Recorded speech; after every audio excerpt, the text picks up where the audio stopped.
سيدنا محمد وعترته بعدد كل معلوم لك. اللهم ربنا ظلمنا أنفسنا وإن لم تغفر لنا وترحمنا لنكونن من الخاسرين. یا ارحم الراحمین، یا اکرم المکرمین، یا اللہ تیرے علم کے چراغ کو ہم سب روشن کرنے والے ہیں.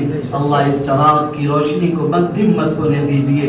اللہ اس کی لو کو تیز اور تیز تر فرما دیجئے.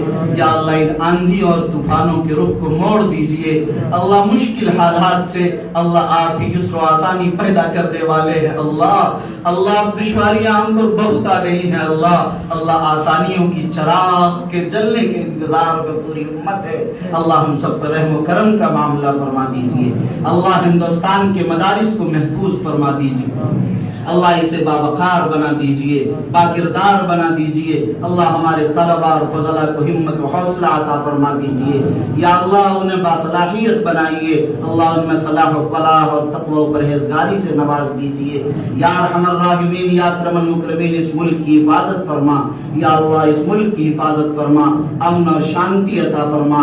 اللہ دہشت سے، تعصب سے اس ملک کو پاک فرما. یا ارحم الراحمین، یا اکرم المکرمین، یا اللہ جو مانگا گیا وہ بھی ہم سب کو یا اللہ عطا فرما. جو چیزیں مانگنے سے رہ گئی ہیں یا اللہ وہ تمام چیزیں ہم سب کو عنایت فرما. یا اللہ خاص طور پر دارالعلوم وقف دیوبند کی ترقیات، مزید ترقیات سے اسے سرفراز فرما. اللہ ظاہری ترقیات بھی عطا فرما، معنوی ترقیات بھی عطا فرما. اللہ باطنی ترقیات سے بھی سرفراز فرما اور مالا مال فرما. ربنا تقبل منا انك انت السميع العليم وتب علينا انك انت التواب الرحيم. وصلى الله تعالى على خير خلقه محمد وعلى آله وصحبه أجمعين برحمتك يا أرحم الراحمين والحمد لله.